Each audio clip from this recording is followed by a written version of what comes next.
ज्ञानधूपं मनः पुष्पं पंचेन्द्रिय हुताशनं क्षमा जप समाधिश्च नमः देव निरंजनम्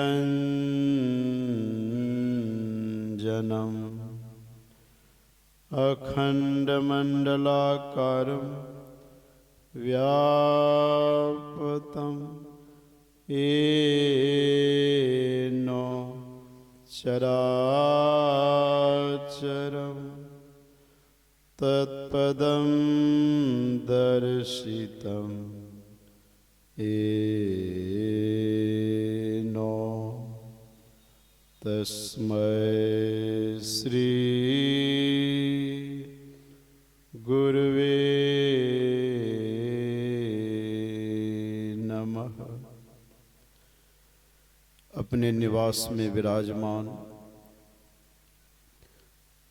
संत हृदय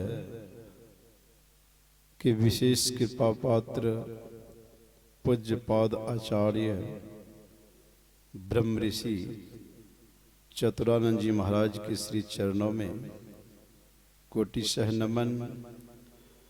मंचस्थ पूज्य साधु चरण एवं मानव जीवन का सबसे उत्तम कर्म करने हेतु पधारे हुए सत्संग प्रेमी सज्जनों, माताओं एवं भक्तिमती बहनों, सबों के अंतःकरण में विराजमान परम पिता परमात्मा को नमन। सज्जनों, धर्म प्रेमी महानुभावों, अभी हम लोगों ने स्तुति प्रार्थना के उपरांत सदग्रंथ से पाठ सुन रहे थे। पठित पाठ के आधार पर आज जो कहने सुनने का विषय है वह है ईश्वर का स्वरूप और उसकी प्राप्ति।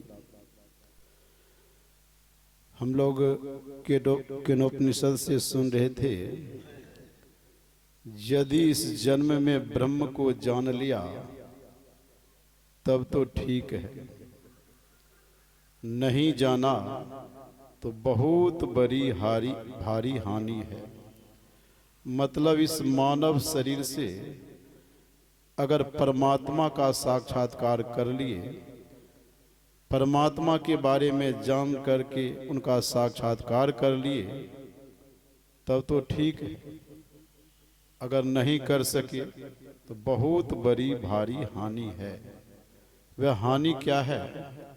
मानव शरीर के बाद हम लोग अन्य जोनियों में चले जाएंगे। गाय, भैंस, गधा, घोड़ा, कुत्ता, चिल्लर, मच्छर के शरीर में चले जाएंगे। इसलिए इस मानव शरीर से उस ब्रह्म का ज्ञान प्राप्त करना होगा। जब तक उस ब्रह्म का ज्ञान नहीं होगा तब तक हम ब्रह्म को प्राप्त करने का प्रयास नहीं कर सकेंगे। वैसे तो हम लोग उस ब्रह्म का साक्षात्कार करने के लिए मंदिर, मस्जिद, देवालय, शिवालय, अन्य जगह भटकते रहते हैं। बहुत लोग व्रत करते हैं, उपवास करते हैं, कोई तीर्थ जाते हैं, यत्र तत्र उस ब्रह्म का साक्षात्कार करना चाहते हैं। लेकिन उस ब्रह्म के बारे में जान लेना चाहिए। जिस ब्रह्म का साक्षात्कार कर लेने से जीव का कल्याण हो जाता है, वस्तुतः वह ब्रह्म है कैसा, उस ब्रह्म के बारे में जान लीजिए। अभी हम लोग सुन रहे थे संत सम्राट कबीर साहब की वाणी कि वह ब्रह्म है कैसा। स्वरूप अखंडित व्यापी चैतन्य चैतन्य, वह ब्रह्म जो है उसका जो स्वरूप है वह अखंड है, उसका कभी खंड नहीं होता है। वह चेतन को भी चेतन करने वाले हैं और वह ऐसा ब्रह्म है, वह ऐसा परमात्मा है जो आगे पीछे दाएं बाएं हर जगह वह परमात्मा है। और उस ब्रह्म का रूप कैसा है, तो रामचरितमानस में लिखा है वह निर्मल है, निराकार है, निर्मोही है, नित्य है, निरंजन है। उस ब्रह्म का कोई रूप रंग आकार नहीं है। रामचरितमानस के बालकांड में हम लोग पढ़ते हैं, बिना पैर के वे ब्रह्म चलते हैं, बिनु पद चलई सुने बिनु काना, कर बिनु करम करे विधि नाना, आनन रहित सकल रस भोगी, बिन वाणी बक्ता बर जोगी। वह ब्रह्म ऐसा है, उसके पास हाथ पैर मुंह कुछ है ही नहीं, उसके पास शरीर है ही नहीं। जिस ब्रह्म का साक्षात्कार कर लेने पर जीव का परम कल्याण होगा, वह जो ब्रह्म है उसका कोई रूप रंग आकार ही नहीं है, वह निराकार ब्रह्म है। संत सम्राट कबीर साहब ने कहा, जाके मुंह माथा नहीं रूपक रूप।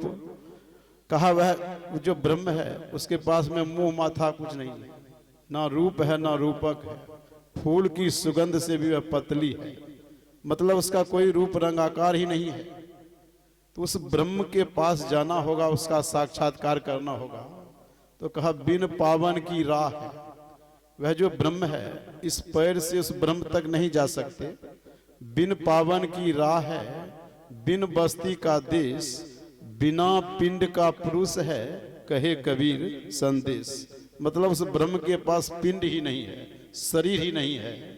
अब विचार करें, जिस ब्रह्म का साक्षात्कार कर लेने पर जीव का कल्याण होगा, उस ब्रह्म के पास ना रूप है, न रंग है, न आकार है, हाथ पैर मुंह गुदालुंग कुछ है ही नहीं।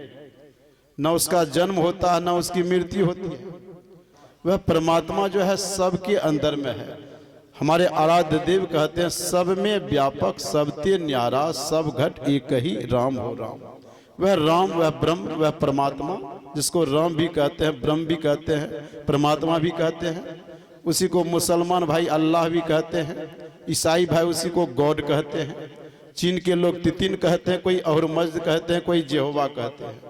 वह ब्रह्म एक ही है, अनेक नाम से दुनिया के लोग पुकारते हैं, लेकिन उसका कोई रूप रंग आकार है नहीं। लेकिन वह सृष्टि के कण कण में है, सब में व्यापक सबते न्यारा। ऐसा जो ब्रह्म है, ऐसे ब्रह्म का ज्ञान कैसे होगा? तो हमारे वेद भगवान कहते हैं, वह जगत प्रसव करता ब्रह्म परमात्मा, जिसने संसार को उत्पन्न किया है, उस ब्रह्म के तत्व ज्ञान को जानने के लिए क्या करना होगा? सबसे पहले बुद्धि योग, सत्संग करना होगा, बुद्धि योग करना होगा। मतलब संत के शरण में जाना पड़ेगा, और संत जो बतलाएंगे मानस जप, मानस ध्यान, दृष्टि साधन और श्रुत शब्दियों की क्रिया, इन सब क्रियाओं के करने से ही वह ब्रह्म का ब्रह्म प्रकाश दिखाई पड़ेगा, वह ब्रह्मनाद सुनाई पड़ेगा, फिर ब्रह्म का साक्षात्कार होगा। इसलिए कहते हैं, उस ब्रह्म को जानने के लिए सबसे पहले गुरु के पास जाना होगा, और गुरु से युक्ति लेकर के ब्रह्म का साक्षात्कार करना होगा। क्योंकि गोस्वामी तुलसीदास जी महाराज भी कहते हैं कि वंदो गुरु पद कंज, कृपा सिंधु नर रूप हरि, महामोह तम पुंज, जासु वचन रवि करनी कर। वह परमात्मा जो है कृपा के समुद्र है। गुरु को कृपा का समुद्र कहा गया है, लेकिन रूप है मनुष्य का, लेकिन है परमात्मा। गुरु जो है सगुण रूप में ही परमात्मा है, क्योंकि परमात्मा का कोई रूप रंग आकार नहीं होता है। लेकिन संत सदगुरु के पास रूप भी है, रंग भी है, आकार भी है, लेकिन इसने परमात्मा का साक्षात्कार कर लिया है। इसलिए उस परमात्मा का साक्षात्कार करना चाहते हैं तो संत सदगुरु का संग कर लीजिए, क्योंकि जब तक संत सदगुरु का संग नहीं करेंगे परमात्मा का साक्षात्कार नहीं होगा। क्योंकि जो परमात्मा तक पहुंच गए हैं वही परमात्मा के बारे में आपको बता सकते हैं कि परमात्मा का ज्ञान कैसे होगा। जैसे कोई दिल्ली पहुंच गया है, उसे ही दिल्ली का ज्ञान है कि किस मार्ग से हम लोग दिल्ली जाएंगे। उसी प्रकार संत सदगुरु को यह पता है कि परमात्मा का साक्षात्कार कैसे होगा, किस मार्ग से जाएंगे। इसलिए वेद भगवान कहते हैं, उस परमात्मा का ज्ञान प्राप्त करने के लिए संत का संग कीजिए। संत सदगुरु की आवश्यकता है। योग करना होगा, योग की विधि बतलाएंगे संत सदगुरु, क्योंकि योगाभ्यास सीखने वाले मनुष्य सच्चे सदगुरु के द्वारा ही योग का भेद जानकर अभ्यास द्वारा अपने अंतर की महान ज्योतियां और दिव्य गुण युक्त अनाहत नाद दोनों को प्राप्त करें। दोनों को प्राप्त करना होगा, क्योंकि ब्रह्म ज्योति और ब्रह्मनाद का ब्रह्म ज्योति का दर्शन और ब्रह्मनाद का श्रवण करना होगा, और ब्रह्म ज्योति का दर्शन करने के लिए संत सदगुरु का संग करना पड़ेगा। इसीलिए हमारे गुरु महाराज भी कहते हैं परमात्मा तो सब जगह है, लेकिन परमात्मा का दर्शन अंदर में ही होगा। क्योंकि बाबा कबीर भी कहते हैं घट ही में राम खोजे चो किया किया। परमात्मा तो सब जगह है, लेकिन दर्शन उनका अंदर में ही होगा। क्योंकि आराध्य देव कहते हैं अद्भुत अंतर की डगरिया जा पर चलकर प्रभु मिलते, और दाता सदगुरु धन्य धन जो राह लखा देते। यही रास्ता दिखलाएंगे। देवी देवताओं में यह शक्ति नहीं है, संत सदगुरु में शक्ति है कि अंतर पथ का मार्ग बतलाएंगे। अद्भुत अंतर की डगरिया जा पर चलकर प्रभु मिलते, दाता सदगुरु धन्य धन जो राह लखा देते। चलत पंथ सुख होत महा है, जहां अझर झरते अमृत ध्वनि की नौबत झारत बरभागी सुनते। संत सदगुरु से युक्ति लेकर के मनोयोग पूर्वक गुरु मंत्र का जाप, गुरु रूप का ध्यान करेंगे, तब दृष्टि योग क्रिया करने की योग्यता हो जाएगी। जब दृष्टि योग की क्रिया करेंगे, दृष्टि की जुगल धारें जुड़ जाएगी, तो अंतः प्रकाश होगा, ब्रह्म ज्योति का दर्शन होगा, और वहां पर ब्रह्मनाद भी सुनाई पड़ता है। उस ब्रह्मनाद को सुन करके ब्रह्म की पहचान हो जाएगी, ब्रह्म का दर्शन हो गया, जीव का परम कल्याण हो गया। नीचन शब्दों के साथ श्री सदगुरु महाराज की जय।